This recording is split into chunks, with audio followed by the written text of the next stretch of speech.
सर्दियों में जहां इंसानों के लिए और बहुत सी उलझनें होती हैं, वहां एक उलझन कब्ज कॉन्स्टिपेशन भी है। और अगर इसके साथ मैं एक और बात आपको बताऊं कि इस वक्त दुनिया में जो सबसे ज्यादा उलझनें, जो सबसे ज्यादा बीमारी के हवाले से बीमारियों ने सर उठाया हुआ है, उनमें सरे फहरिस्त 3 बीमारियां सबसे ज्यादा है। नंबर 1 है उसमें इस वक्त शुगर, नंबर 2 है कॉन्स्टिपेशन यानी कब्ज, और नंबर 3 है इसमें बवासीर पाइल्स। अभी की वीडियो जो है ये सिर्फ कब्ज के लिए, कॉन्स्टिपेशन के लिए है। तो याद रखिएगा कि कॉन्स्टिपेशन का इशू हर मौसम में ही लोगों को रहा है, लेकिन खसूसन सर्दियों में बहुत ज्यादा हो जाता है और इसकी वजह से फिर और बहुत सी उलझने, बहुत सी बीमारियां इंसान को जकड़ लेती हैं और इंसान बीमारियों की दलदल में दनसता ही चला जाता है। आज की वीडियो में इस मौसम के हवाले से, जनवरी अभी चल रहा है, मौसम के हवाले से आपको नेचुरल प्रोडक्ट, नेचुरल फ्रूट्स आपको बताऊंगा जिनके खाने से आप इस उलझन से छुटकारा हासिल कर सकते हैं।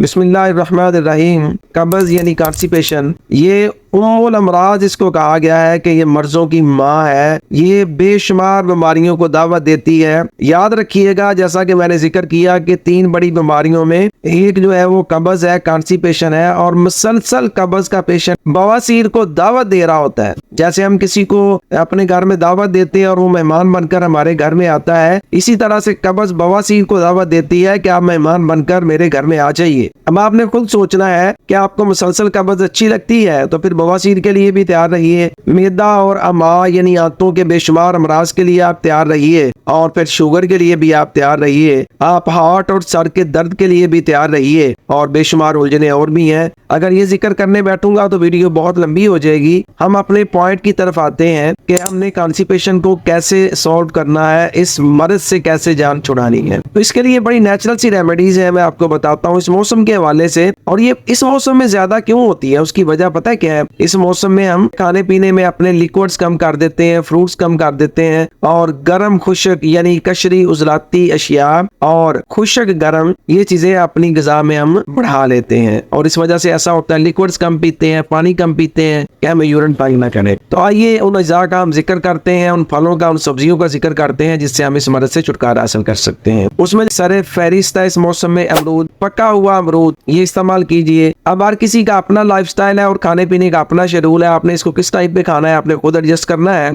और अगर आपको समझ ना आए तो अपने तबीब से इस बारे में मशवरा आप कर सकते हैं। और अमरूद के अलावा आप चुकंदर इस्तेमाल कीजिए। चुकंदर जहां आपकी कब्ज को रफा करेगी, वहां आपके एचबी लेवल को बेहतर करेगी, आपके आरबीसी रेड ब्लड सेल्स को बेहतर करेगी और इम्यूनिटी को बॉडी में बढ़ाएगी। इसके साथ साथ आप छिलका इस्कमूल जो है वो नीम गर्म दूध के साथ रात को इस्तेमाल कीजिए। साबत इस्कमूल की नीम गर्म दूध में खीर बनाकर वो इस्तेमाल कीजिए। अंजीर इस्तेमाल कर सकते हैं आप इस मौसम में, और रोगने अरिन यानी जिसको हम सादी जुबान में कैस्टर ऑयल कहते हैं, वो नीम गर्म दूध में मिलाकर इस्तेमाल कीजिए। नीम गर्म दूध में शहद डालकर इस्तेमाल कीजिए। और इसके अलावा गुलकंद, गुलाब के फूलों की गुलकंद अगर घर की बनी हो, खुद की तैयार करदा हो या किसी तबीब की तैयार करदा हो तो वो इस्तेमाल कीजिए। जो कमर्शियल लेवल की बाजारों में मिलती है वो इतनी इफादियत वाली नहीं होती, लेकिन something is better than nothing. ये चीजें अगर आप अपने इस्तेमाल में ले आते हैं तो यकीन करें आप इस मोजी मर्ज से निजात हासिल कर सकते हैं और आप बहुत सी आने वाली उलझनों से बच सकते हैं, अपने आप को सेहतमंद, खुशो-खुर्रम और खूबसूरत रख सकते हैं। अपना ढेरों ख्याल रखिएगा। इसी के साथ इस वीडियो का इख्तिताम करते हैं। फिर अगली वीडियो में मिलेंगे एक अच्छे टॉपिक के साथ जो आपके लिए इंतहाई मुफीद तर साबित होगा इंशाअल्लाह अज़ीज़।